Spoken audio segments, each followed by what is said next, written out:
Hi friends, welcome back to my channel Fasi Muhammad. നമ്മളിന്ന് discuss ചെയ്യാൻ ഉദ്ദേശിക്കുന്നത് ദ ഓൾ ന്യൂ ക്രെറ്റ. നമ്മൾ ഇന്ത്യൻ മാർക്കറ്റിൽ ഏറ്റവും കൂടുതൽ കോമ്പാക്ട് SUVകളിൽ സെയിലാവുന്ന ഒരു വെഹിക്കിൾ ഏതാണെന്ന് വെച്ച് കഴിഞ്ഞാൽ അത് ക്രെറ്റ തന്നെയാണ്. ഈ ക്രെറ്റയെക്കുറിച്ച് നമ്മളിന്ന് വീഡിയോ ഇടാനുള്ള ഉദ്ദേശം എന്താണെന്ന് വെച്ച് കഴിഞ്ഞാൽ ഇതിൽ ഐസ് എഞ്ചിൻ വെഹിക്കിൾസും ഇറങ്ങുന്നുണ്ട്. ഇപ്പോൾ ഇലക്ട്രിക് പ്ലാറ്റ്ഫോമിലും ഈ ക്രെറ്റ പുതിയതായിട്ട് 2025 ലോഞ്ച് ചെയ്തിട്ടുണ്ട്. ഇപ്പോൾ വരുന്ന ഇലക്ട്രിക് വെഹിക്കിൾസിലൊക്കെ നമുക്ക് ഏറ്റവും കൂടുതൽ കണ്ടുവരുന്നത് connected day light running lamps ആണ്. എന്നാൽ ഇവിടെ അതുപോലെ തന്നെയാണ് കണക്റ്റഡ് റണ്ണിങ് ലാംപ്സ് ആണ് കൊടുത്തിട്ടുള്ളത്. ഇവിടെ ശ്രദ്ധിച്ച് നോക്കിക്കഴിഞ്ഞാൽ മനസ്സിലാകും, ഒരു ബോക്സി ഡിസൈനിലാണ് ഇപ്രാവശ്യം ഈ കമ്പനി ഈ വെഹിക്കിളിനെ ഡിസൈൻ ചെയ്തിട്ടുള്ളത്. വണ്ടി മൊത്തം നമ്മൾ എല്ലാ ഭാഗത്തും ഡിസൈൻ സ്ട്രക്ചർ നോക്കുകയാണെന്നുണ്ടെങ്കിൽ ഒരു ബോക്സ് ഡിസൈൻ. ഇവിടെ ഹെഡ്ലൈറ്റ് യൂണിറ്റിലോട്ട് നോക്കാം, ഹെഡ്ലൈറ്റ് യൂണിറ്റും ഒരു ബോക്സി ഡിസൈനാണ് കൊണ്ടുവന്നിട്ടുള്ളത്. എന്നാൽ പണ്ടത്തെ ആ ഡിസൈൻ എങ്ങനെയാണെന്ന് വെച്ച് കഴിഞ്ഞാൽ ഒരു ഒഴുക്ക രൂപത്തിലായിരുന്നു. ഇവിടെയൊക്കെ കാണാൻ ഒരു ബോൾഡ് ആയിട്ടുള്ള ഡിസൈൻസ് ആണ് നൽകിയിട്ടുള്ളത്. ഇത് ഐസ് എഞ്ചിൻ വെഹിക്കിൾസിലാണ് ഇവിടെ ഓപ്പൺ ആയിട്ട് വന്നിട്ടുള്ളത്. ഇത് ഇലക്ട്രിക് വേർഷൻസിൽ വരുന്ന സമയത്ത് ക്ലോസ്ഡ് ആയിട്ടാണ് കൊടുത്തിട്ടുള്ളത്. ഇതിന്റെ താഴ്ഭാഗത്തോട്ട് നോക്കാം, ഇവിടെ ഓപ്പൺ ആയിട്ടാണ് കിടക്കുന്നത്. അതായത് ഈ ഓപ്പൺ സ്പേസ് എന്ന് പറഞ്ഞു കഴിഞ്ഞാൽ എയർ വലിച്ചെടുക്കുന്ന ഭാഗമാണ്. വണ്ടി ഹീറ്റ് ആവുന്ന സമയത്ത് അതിൻ്റെ ഉള്ളിലുള്ള കമ്പോണൻസ് കൂൾ ചെയ്യാനാണ് ഇതിലൂടെ എയർ വലിച്ചെടുക്കുന്നത്. ഈ ഹുണ്ടൈ എന്നുള്ള ഈ ലോഗോയുടെ താഴെ നിങ്ങൾക്ക് കാണാം ഒരു ക്യാമറ യൂണിറ്റ്. ഈ ക്യാമറ യൂണിറ്റ് എന്തിനാണ് കൊടുത്തിട്ടുള്ളതെന്ന് വെച്ച് കഴിഞ്ഞാൽ ഇത് ADAS ലെവൽ 2 ഫീച്ചേഴ്സോട് കൂടി വരുന്ന വെഹിക്കിളാണ്. അതിൻ്റെ ഒരു ഭാഗമാണ് ഈ ക്യാമറ. ഈ സൈഡ് പ്രൊഫൈൽ നോക്കുമ്പോൾ തന്നെ നിങ്ങൾക്ക് മനസ്സിലാവും ഇതൊരു പഴയ ക്രെറ്റയുടെ പ്ലാറ്റ്ഫോം തന്നെ അല്ലേ എന്നുള്ളത്. അത് ഇവിടെ ഒരു വ്യത്യാസം അവർ വരുത്തിയിട്ടില്ല. ഇവിടെ ആ പഴയ ക്രെറ്റയുടെ പ്ലാറ്റ്ഫോം തന്നെയാണ് കൊണ്ടുപോയിട്ടുള്ളത്. ഈ ടയർ നൽകിയിട്ടുള്ളത് 17 ഇഞ്ചസ് ടയേഴ്സ് ആണ്. അതും കൊടുത്തിട്ടുള്ളത് നല്ല ഭംഗിയാർന്ന ഡയമണ്ട് കട്ട് അലോയ് വീൽസ് ആണ് നൽകിയിട്ടുള്ളത്. ഇനി നമുക്ക് സൈഡ് മിറേഴ്സിലോട്ട് നോക്കാം. ഇവിടെ ഇൻഡിക്കേറ്റ് ചെയ്ത് കൊടുത്തിട്ടുണ്ട് ഇൻഡിക്കേറ്റർ. അതിന്റെ താഴ്ഭാഗത്ത് ഇവിടെ ക്യാമറ നൽകിയിട്ടുണ്ട്. ഇതും ADAS ഫീച്ചേഴ്സിന്റെ 360 ക്യാമറയിൽ പെടുന്ന ക്യാമറയാണ്. റൂഫ് റേസ് കൊടുത്തിട്ടുണ്ട്. മുകളിൽ ഒരു സിൽവർ ടച്ചോട് കൂടിയാണ് കൊടുത്തിട്ടുള്ളത്. ഇനി താഴ്ഭാഗത്തോട്ട് നോക്കിക്കഴിഞ്ഞാൽ ഇവിടെ ഈ ഹാൻഡിൽസ് കൊടുത്തിട്ടുള്ള ഒരു ക്രോം ഫിനിഷിലാണ് കൊടുത്തിട്ടുള്ളത്. ഈ വെഹിക്കിളിന്റെ നീളത്തിൽ ഇലക്ട്രിക് വെഹിക്കിൾ ഒരു 10 മില്ലിമീറ്റർ നീളം കൂടുതലാണ്. ഇതിന്റെ ഗ്രൗണ്ട് ക്ലിയറൻസ് എന്ന് പറഞ്ഞു കഴിഞ്ഞാൽ 190 മില്ലിമീറ്റർ ആണ്. എന്നാൽ ഇതിന്റെ ഇലക്ട്രിക് വേർഷനിൽ കുറച്ചുകൂടി ഗ്രൗണ്ട് ക്ലിയറൻസ് കൂട്ടിയിട്ടുണ്ട്, ഒരു 10 മില്ലിമീറ്റർ കൂടി. ഇനി ഇതിന്റെ ബാക്ക് പ്രൊഫൈലിലോട്ട് നോക്കാം. ഇതിന്റെ ബാക്ക് പ്രൊഫൈലിലും എൻറ്റയർലി ഡിഫറെന്റ് ആയിട്ടാണ് വന്നിട്ടുള്ളത്. അതായത് മുന്നുണ്ടായിരുന്ന ടൈൽ ഗേറ്റ് പാടെ എടുത്ത് മാറ്റിയിട്ട് ഒരു പുതിയ ഡിസൈൻ സ്ട്രക്ചറിലാണ് ടൈൽ ഗേറ്റ് കൊടുത്തിട്ടുള്ളത്. ഒരു ഭംഗിയാർന്നിട്ടുള്ള ടൈൽ ഗേറ്റ് തന്നെയാണ് ഇവിടെ നൽകിയിട്ടുള്ളത്. ഇതിന്റെ താഴ്ഭാഗത്തോട്ട് നോക്കിക്കഴിഞ്ഞാൽ ഇൻഡിക്കേറ്റർ ഒക്കെ നല്ല ഭംഗിയിൽ ഇവിടെ ഇന്റഗ്രേറ്റ് ചെയ്ത് കൊടുത്തിട്ടുണ്ട്. ഇനി ഇവിടെ താഴ്ഭാഗത്ത് സെന്ററിലോട്ട് നോക്കാം. ഇവിടെയാണ് റിവേഴ്സ് ലൈറ്റ് കൊടുത്തിട്ടുള്ളത്. ആ ഒരു സേഫ്റ്റി ഫീച്ചർ ആണെന്ന് തന്നെ വേണമെങ്കിൽ പറയാം. ആൾക്കാർക്ക് ഒന്നുകൂടി ശ്രദ്ധ കേന്ദ്രീകരിക്കാൻ ഈ സെൻറ്റർ ഭാഗത്ത് റിവേഴ്സ് ലൈറ്റ് കൊടുത്തത് നന്നായിട്ടുണ്ട് എന്നാണ് എൻ്റെ ഒരു അഭിപ്രായം. ഇനി വണ്ടിയുടെ ബൂട്ട് സ്പേസ് നമുക്ക് നോക്കാം. ഈ ഭാഗത്താണ് ഇതിൻ്റെ ഒരു പ്രസ്സിംഗ് ബട്ടൺ നൽകിയിട്ടുള്ളത്. ഇതിൽ പ്രസ് ചെയ്തിട്ട് ജസ്റ്റ് ഇങ്ങനെ അപ്പ് ചെയ്ത് കഴിഞ്ഞാൽ അത് ഓപ്പൺ ആയി. 433 ലിറ്ററാണ് ഇതിൻ്റെ ബൂട്ട് സ്പേസ് നൽകിയിട്ടുള്ളത്. അത് ഇലക്ട്രിക് വേർഷനിലും ഐസ് എഞ്ചിൻ വെഹിക്കിൾസിലും ഒരേ ബൂട്ട് സ്പേസ് തന്നെയാണ് നൽകിയിട്ടുള്ളത്. കണ്ടോ, ഇത്രയും സാധനങ്ങൾ വെച്ചിട്ട് പോലും ഇതിൽ ഇനിയും ഒരുപാട് സ്പേസ് നമുക്കുണ്ട്. നമുക്ക് ഒരുപാട് ഒരു 3-4 ട്രോളി ബാഗെങ്കിലും ഇതിൽ സെറ്റ് ചെയ്ത് ഫാമിലിക്ക് അങ്ങോട്ടേലും പോകുന്ന സമയത്തൊക്കെ ട്രിപ്പ് പോകുന്ന സമയത്തൊക്കെ നിറച്ച് വെച്ച് പോകാനുള്ള കുറച്ച് സ്പേസ് ഇതിൽ നൽകിയിട്ടുണ്ട്. ഓക്കെ, ഒരു മാന്യമായിട്ടുള്ള ഒരു ബൂട്ട് സ്പേസ് എന്ന് വേണമെങ്കിൽ നമുക്ക് പറയാം. അപ്പോൾ ഇവിടെ നമ്മുടെ കൈ വെച്ച് ക്ലോസ് ചെയ്യാനുള്ള ഒരു സ്പേസ് കൊടുത്തിട്ടുണ്ട്. ഞാൻ ക്ലോസ് ചെയ്യാണ്. ഓക്കെ, ഇനി നമുക്ക് വണ്ടിയുടെ ഇന്റീരിയറിൽ വന്നിട്ടുള്ള കാര്യങ്ങളൊക്കെ നോക്കാം. ഈ വണ്ടിയുടെ ഇന്റീരിയർ ആണ് നമുക്ക് കൂടുതലായിട്ട് പറയാനുള്ളത്. ഒരുപാട് ഫീച്ചേഴ്സാണ് വണ്ടിയുടെ ഉള്ളിൽ കൊടുത്തിട്ടുള്ളത്. Press brake pedal to start engine, ഇത് എല്ലാ വെഹിക്കിൾസിലും കാണിക്കുന്നുണ്ട്. അതൊരു സേഫ്റ്റി ഫീച്ചർ തന്നെയാണ്.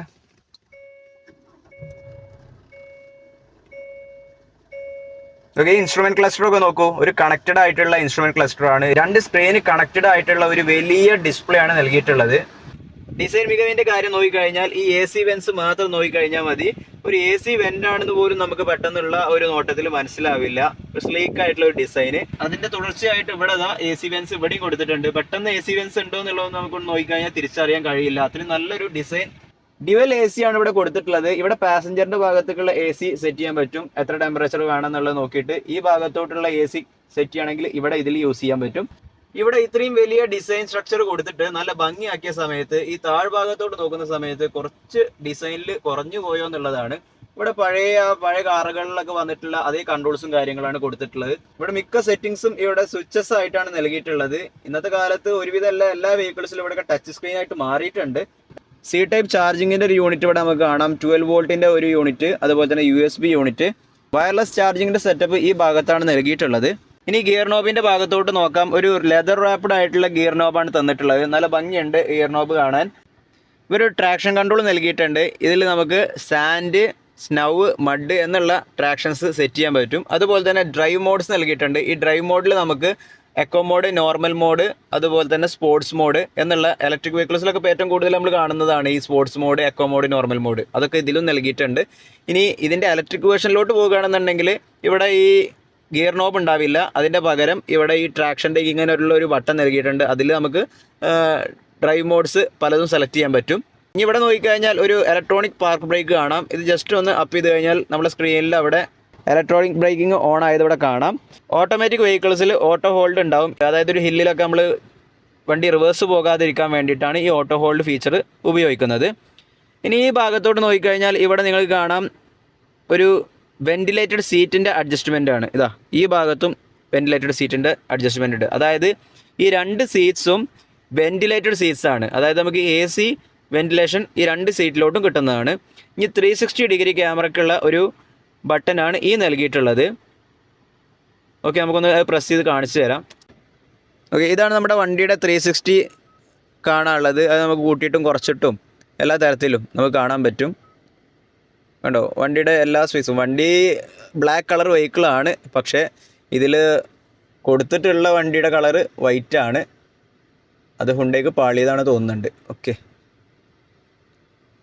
റെസൊല്യൂഷൻ വളരെ പെർഫെക്റ്റ് എന്നൊന്നും പറയാൻ പറ്റില്ല, എന്നാലും കുഴപ്പമില്ലാത്തൊരു സേഫ്റ്റി. നമുക്ക് 360 ഡിഗ്രി ക്യാമറയിൽ ഇതാ നോക്കിയിട്ട് നമുക്ക് എന്താ പ്രോബ്ലംസ്, സൈഡിൽ എന്തെങ്കിലും പ്രശ്നമുണ്ടോ എന്നുള്ളതൊക്കെ നോക്കിയിട്ട് നമുക്ക് വണ്ടി എടുക്കാൻ പറ്റുന്നതാണ്. ഇത് നോർമൽ മോഡ്. ഡിസ്പ്ലേയിലുള്ള വ്യത്യാസം നിങ്ങൾ ശ്രദ്ധിക്കുന്നുണ്ടാവും. Eco mode. ഈ എക്കോ മോഡിലാണ് ഏറ്റവും കൂടുതൽ മൈലേജ് വണ്ടി കിട്ടുന്നത്. എനിക്കിതിൽ ഏറ്റവും ഇഷ്ടപ്പെട്ടത് ഏതാണെന്ന് ചോദിച്ചു കഴിഞ്ഞാൽ ഈ സ്പോർട്സ് മോഡിൽ കണ്ടിട്ടുള്ളതാണ്. നല്ല രസകരമായിട്ട് അവർ നൽകിയിട്ടുണ്ട്. ട്രാക്ഷൻ, സ്നോ, മഡ്, സാൻഡ്, ഇങ്ങനെ 3 ട്രാക്ഷൻ സെറ്റപ്പും നൽകിയിട്ടുണ്ട്. അതിനിപ്പോൾ ആ ഭാഗത്തൊക്കെ പോയിട്ട് ടെസ്റ്റ് ചെയ്ത് നോക്കേണ്ടി വരും. ബാക്ക് സീറ്റിൽ എങ്ങനെ നല്ല കംഫോർട്ട് ഉണ്ടെന്ന് ചോദിച്ചു കഴിഞ്ഞാൽ നല്ല കംഫോർട്ടിൽ ഇരിക്കാൻ പറ്റുന്ന ഒരു വെഹിക്കിൾ തന്നെയാണ് നമ്മുടെ ക്രെറ്റ. ഒരുപാട് ക്യാബിൻ സ്പേസ് ആണ് ഈ വെഹിക്കിൾ നമുക്ക് കിട്ടുന്നത്. ലെഗ് റൂം നോക്കൂ, ഞാൻ ചെറിയ ആളാണ്, എനിക്കിത് ഇത്രയും ലെഗ് റൂം കിട്ടുന്നുണ്ട്. ഇനി വലിയ ആൾക്കാർ ഇരുന്നാൽ തന്നെ അത്യാവശ്യം 2-3 കൈകൾ വെക്കാനുള്ള അത്രയും ലെഗ് റൂം എനിക്ക് കിട്ടുന്നുണ്ട്. ഇനി മുകളിലോട്ട് നോക്കുകയാണെങ്കിൽ അത്യാവശ്യത്തിലധികം ഹെഡ് റൂമും കിട്ടുന്നുണ്ട്. നല്ല ഫീച്ചർ ഇതൊരു നല്ല ഫീച്ചറാണ്. നമുക്ക് സൂര്യൻ്റെ ആ പ്രശ്നങ്ങൾ ബാക്കിലോട്ട് വരില്ല. ഫാമിലിയൊക്കെ ആയിട്ട് യാത്ര ചെയ്യുന്ന സമയത്ത് ഇത് നല്ലൊരു ഫീച്ചറായിട്ട് എനിക്ക് ഫീൽ ചെയ്തു. ട്രിപ്പ് പോകുന്ന സമയത്ത് ഏറ്റവും കൂടുതൽ നമുക്ക് ആവശ്യമുള്ളതാണ് സ്പേസ്. ഇവിടെ ഒരു കുപ്പിയൊക്കെ നിറച്ച് വെക്കാനുള്ള സ്പേസ് ഉണ്ട്. ഇവിടെ നമ്മൾ മൊബൈൽ ഫോൺസ് വെക്കാനുള്ള സ്പേസ് നൽകിയിട്ടുണ്ട്. 8 സ്പീക്കേഴ്സോട് കൂടിയിട്ടുള്ള ബോസിൻ്റെ ഒരു മ്യൂസിക് സിസ്റ്റമാണ് കമ്പനി ഈ വണ്ടിയിൽ നൽകിയിട്ടുള്ളത്.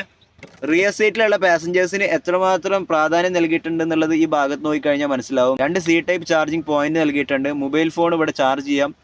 റിയർ AC വെൻസ് നൽകിയിട്ടുണ്ട്. അപ്പോൾ ഇതാണ് ബാക്കിലുള്ള ആംറസ്റ്റ്. നമുക്ക് റിലാക്സ് ആയിട്ട് ഇരിക്കണമെന്നുണ്ടെങ്കിൽ ഇവിടെ ബാക്കിലും ആംറസ്റ്റ് കൊടുത്തിട്ടുണ്ട്. കപ്പ് ഹോൾഡേഴ്സ് നൽകിയിട്ടുണ്ട്. മിറർ ഇവിടെ നൽകിയിട്ടുള്ളത് ഡേ ലൈറ്റ് അഡ്ജസ്റ്റ്മെന്റ് മിറേഴ്സ് ആണ് നൽകിയിട്ടുള്ളത്. ഇനി ഇന്ത്യക്കാർക്ക് ഏറ്റവും കൂടുതൽ വേണ്ട ഒരു ഫീച്ചറാണ് ഈ പനോരമിക് സൺറൂഫ്.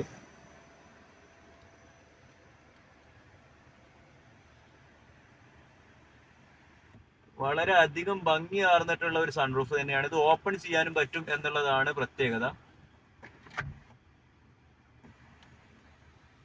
ഒരുപാട് വെഹിക്കിൾസിൽ ഇന്ന് സൺറൂഫ് വരുന്നുണ്ട്. വെറും ഷോ ഓഫ് ആയിട്ട് മൂൺ സൺറൂഫ് എന്നൊക്കെ പറഞ്ഞിട്ട് തുറക്കാൻ പറ്റാതെ. ഇത് ഇത്രയും സ്പേസ് നമുക്ക് തുറന്നിട്ട് യൂസ് ചെയ്യാൻ പറ്റിയ ഒരു സൺറൂഫ് തന്നെയാണ്.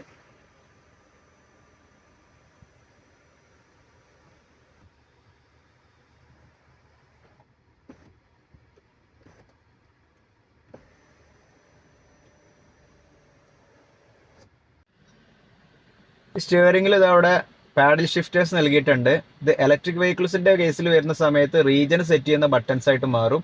അഡാസ് ലെവൽ 2 ഫീച്ചേഴ്സോട് കൂടി വന്നിട്ടുള്ള വെഹിക്കിൾ ആണെന്നുള്ളതാണ് നമ്മൾ പറഞ്ഞത്. അതായത് line keep assist, traction control, adaptive cruise control, emergency collision warning, blind spot monitoring, driver attention assist, traction control, hill hold assist, അങ്ങനെ 19+ ഫങ്ഷൻസ് ഇതിലുണ്ട് എന്നാണ് പറയുന്നത്. സ്റ്റിയറിങ്ങിൻ്റെ സൈഡിലായിട്ട് പാർക്ക് അസിസ്റ്റ് ബട്ടൺ, അതേപോലെ എൻജിൻ്റെ സ്റ്റാർട്ട് ആൻഡ് സ്റ്റോപ്പ് പുഷ് ബട്ടനൊക്കെ നൽകിയിട്ടുണ്ട്. ഇനി നമുക്കിതിൻ്റെ എൻജിൻ ഭാഗത്തോട്ട് വരാം. 3 ടൈപ്സ് ഓഫ് എൻജിൻസ് ആണ് വരുന്നത്. 1.5 നാച്ചുറലി ആസ്പിറേറ്റഡ് പെട്രോൾ എൻജിൻ വരുന്നുണ്ട്. അവിടെ മാനുവലും വരുന്നുണ്ട്. ICT ഇൻ്റലിജൻറ്റ് വേരിയബിൾ ട്രാൻസ്മിഷൻ മോഡും വരുന്നുണ്ട്. 1.5 ടർബോ എൻജിൻ വരുന്നുണ്ട്. അതാണ് കുറച്ചുകൂടി പുതിയ എൻജിൻ എന്ന് വേണമെങ്കിൽ പറയാം. അത് DCT ടെക്നോളജിയാണ് വരുന്നത്.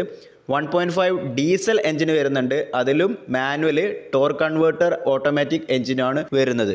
1.5 naturally aspirated petrol engine produce ചെയ്യുന്നത് 115 PS പവർ 143 Nm ടോർഗുമാണ്. അതിൽ മൈലേജ് വരുന്നത് 17.7 കിലോമീറ്റേഴ്സ് ആണ് മാനുവൽ ട്രാൻസ്മിഷൻ വരുന്നത്. എന്നാൽ ഓട്ടോമാറ്റിക്കിൽ 17.4 കിലോമീറ്റേഴ്സ് ആണ്. 1.4 ടർബോ പെട്രോൾ DCT എഞ്ചിനിൽ വരുന്നത് 4 സിലിണ്ടർ എഞ്ചിനാണ്. അതിൻ്റെ പവർ വരുന്നത് 116 PS ആണ്. അതിൻ്റെ ടോർഗ് വരുന്നത് 253 Nm.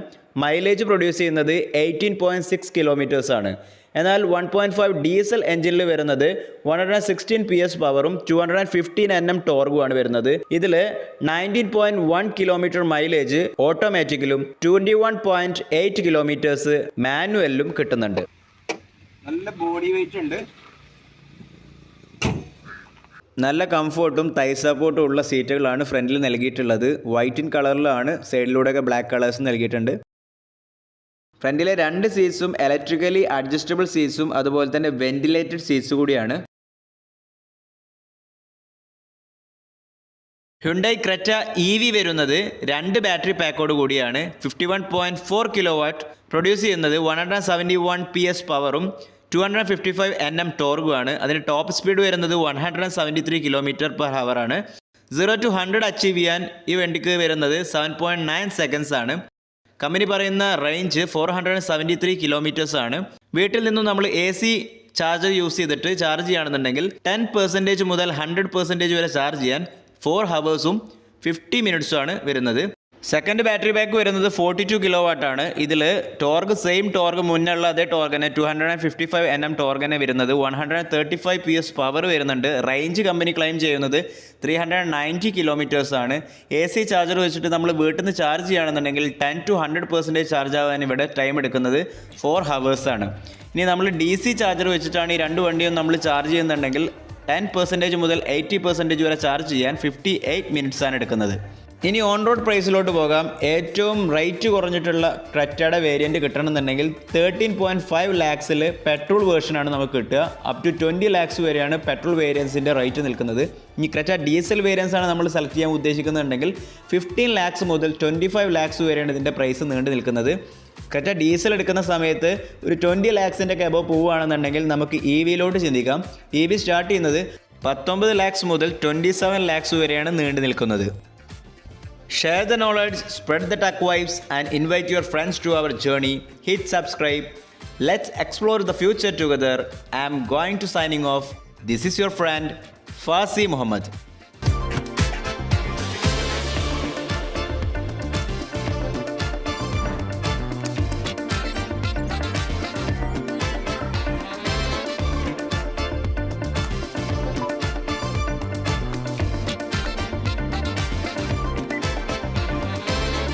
Open sunroof.